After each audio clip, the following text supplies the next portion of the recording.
यहाँ पर हमने बहुत अच्छे अच्छे मेहमानों को दावत दी थी, जिनमें हमारे डिप्टी कमिश्नर विकास शर्मा जी, हमारे एसएसपी जो कुछ देर के लिए हमारे बीच में रहे, हमारे समग्रा के डायरेक्टर श्री दीपराज जी ने कंसेंट दी थी पूरी और 100% उनका था, लेकिन रात को 9 बजे उन्होंने कुछ माजरत कि चीफ सेक्रेटरी हमारी मीटिंग ले रहे हैं तो वो हमारे बीच में नहीं आ पाए। हमारे जॉइंट डायरेक्टर साहब रोशनलाल जी, जिनकी तबीयत ठीक नहीं है, इनको फ़ोन किया क्योंकि ये इस ज़िले के साथ साथ और भी 3 ज़िलों के जॉइंट डायरेक्टर हैं, इनकी रहनुमाई ज़रूरी थी। मैं इनका शुक्रगुजार हूं कि अपनी सेहत को साइड पर रख के, उसकी परवाह न करते हुए ये हमारे बीच में ठीक सुबह 10 बजे से और अभी तक बैठे हुए हैं। मेरे पास कोई ऐसे अल्फाज नहीं हैं मैं इनका शुक्रिया अदा करूं। हमारे बीच में प्रिंसिपल साहिबान जो हर कॉर्नर से, डिस्ट्रिक्ट के हर कॉर्नर से यहाँ पर हाजिर हुए, हमारे जेडीओज पूरे 10 जोनों के, जिन्होंने अपने जोनल लेवल पर इस कला उत्सव को बहुत अच्छी तरह से सजाया, हमारे हेडमास्टर्स, हमारे टीचर्स, मैं सबका अपने हृदय की गहराइयों से सबको मुबारकबाद भी देना चाहूँगा, आपका वेलकम भी करता हूँ और आपसे ये उम्मीद भी रखता हूँ कि जिस तन मन और धन से आप लोगों ने इस कार्यक्रम को, इस पूरे कला उत्सव को सजाया और इसकी ये नशोनमा जो है ये डिस्ट्रिक्ट में नहीं रहेगी, ये ऑलरेडी हमारे पूरे जम्मू कश्मीर में यूट्यूब पर सब जगह इसका वो एग्जीबिशन जो है वो ऑलरेडी हो चुकी है। लेकिन डिस्ट्रिक्ट लेवल का जो ये कंपटीशन था, जिसमें हमारे छोटे छोटे होनहार, जिनको सभी फ्यूचर, हमारा फ्यूचर और फ्यूचर के रहनुमा ये हमारे बीच में, इनकी हर एक्टिविटी, जिस भी आइटम में इन्होंने भाग लिया, जिस भी चीज़ को इन्होंने परफॉर्म किया, लाजवाब था।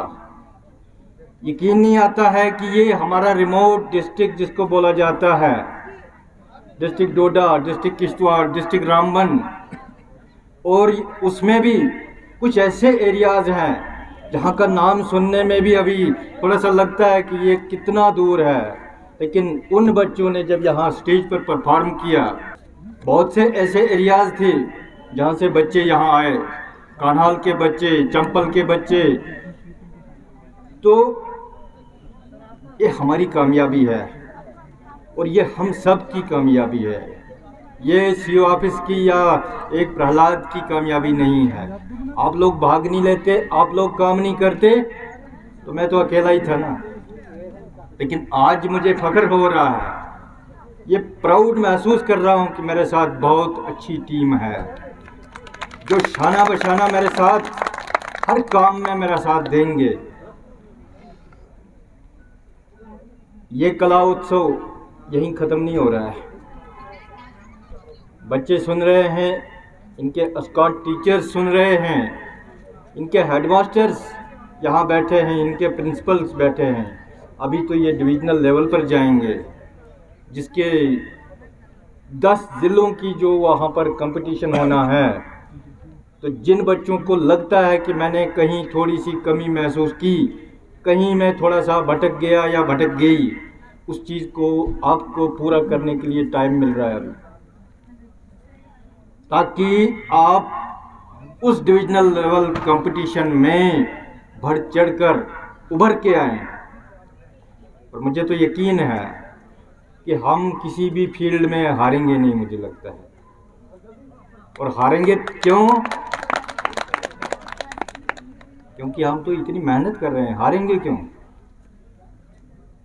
तो बच्चों, आपके पास बहुत बड़ा एक फील्ड है आगे। ठीक है, यहाँ पर बैठे बैठे हमारे चेयरमैन साहब ने एक इशारा दिया था कि वक्त बहुत बदल चुका है। वाकई आप बच्चों को बहुत फैसिलिटीज़ अवेलेबल है, लेकिन मैं फैसिलिटीज़ पर ही सिर्फ ध्यान नहीं देता हूँ। जब तक ना आप कुछ करेंगे तब तक फैसिलिटीज़ क्या कर सकती हैं। तो आपने उन फैसिलिटीज़ का पूरा फ़ायदा उठाया, उनको पूरा अमली जामा पहनाया, फिर जाकर ये वाला प्रोग्राम जो था आज एक ग्रैंड सक्सेस की तरफ बढ़ रहा है। डिविजनल लेवल से हट के जब ये यूटी लेवल पर जाएगा, फिर 10 ही ज़िले नहीं रहेंगे, फिर 10 के 20 हो जाएंगे। तो 20 पर देख लो, बच्चे लोग अगर बातें करेंगे तो मेरी बातें कब सुनोगे? ये मोबाइल तो आपका बाद में भी चलेगा। तो 10 के 20 जब हो जाएंगे तो कंपटीशन और कड़ा हो जाता है। तो कड़े कंपटीशन के लिए और मेहनत की ज़रूरत पड़ती है। तो उस मेहनत के लिए मुझे लगता है आपके पास और भी टाइम मिलेगा। तो परफॉर्म करना आपके हाथ में है। आप लोग द बेस्ट हैं, लेकिन द बेस्ट से आगे एक और डिग्री की तलाश करनी है आपने। और वो कौन कर सकता है? वो आप ही बच्चे कर सकते हो। तो आप लोगों से ये उम्मीद लगाए बैठे हैं कि डिस्ट्रिक्ट डोडा का नाम पूरे यूनियन टेरिटरी में कहीं पहले उन लफ्ज़ों में लिखा जाना चाहिए।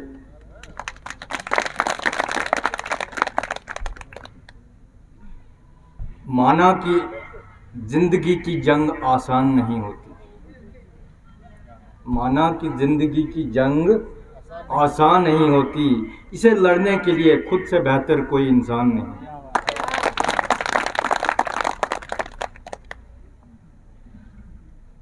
हमारे जो टीचर्स और हमारे टॉट्स, स्टूडेंट और टीचर्स के बीच में जो गैप पड़ा, वो हम बखूबी महसूस कर रहे हैं। और मैं जहाँ जहाँ भी गया, जो फंक्शन मैंने अटेंड किया, वहाँ महसूस हो रहा था कि टीचर और स्टूडेंट के बीच में जो दूरी हमारे बहुत बड़े दुश्मन ने इख्तियार की थी, जिसका नाम हर एक के मुंह पर होता है, वो कोरोना था नहीं, वो अभी भी है।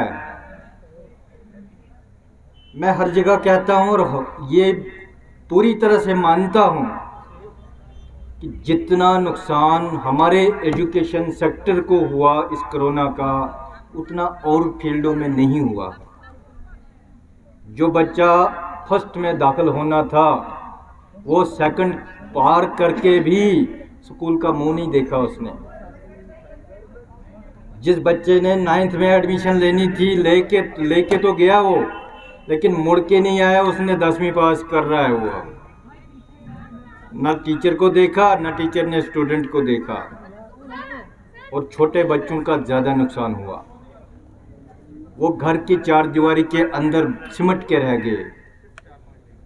बेशक हमारे टीचर्स ने, हमारे लेक्चरर्स ने, हमारे मास्टर्स ने, हमारे हेड ऑफ द इंस्टीट्यूशंस ने कोई कसर बाकी नहीं रखी उस कमी को पूरा करने के लिए। लेकिन मुझे लगता है कि हमारा ऑनलाइन जो सर्विस है, जो हम ऑनलाइन हम डिलीवर कर रहे हैं, उसका फ़ायदा हम 100% को नहीं पहुंचा सकते। आज भी गरीबी है, आज भी वो ऐसे लोग हैं। मैं गया था उधर टॉपनील में, तो मैंने वहाँ बच्चों से पूछा कि आपके घर में टेलीविज़न तो होगा? वहाँ पर शेड्यूल है एक, उस पर वो रोज़ाना क्लासेस चलती थी। तो सिर्फ 2 बच्चों ने हाथ खड़े किया जिन्होंने कहा कि हमारे घर में टीवी है। और कल 9 तारीख को 12th के एग्ज़ाम में वही बच्चे जा रहे हैं। तो बताओ कि क्या इंसाफ कर सकते हैं उस एग्ज़ाम के साथ वो बच्चे भी। तो बहुत बड़ा नुकसान जो है हम फील कर रहे हैं। टीचर्स अपनी जगह फील कर रहा है और स्टूडेंट अपनी जगह फील कर रहा है। स्टूडेंट के अंदर की क्यूरियासिटी ये कहती है मैं कब अपने टीचर्स की शक्ल देखूं, कब वो स्कूल का गेट देखूं जहां मैं गया था। और जिन्होंने स्कूल ही नहीं देखा वो कहता है यार वो स्कूल क्या होता है। तो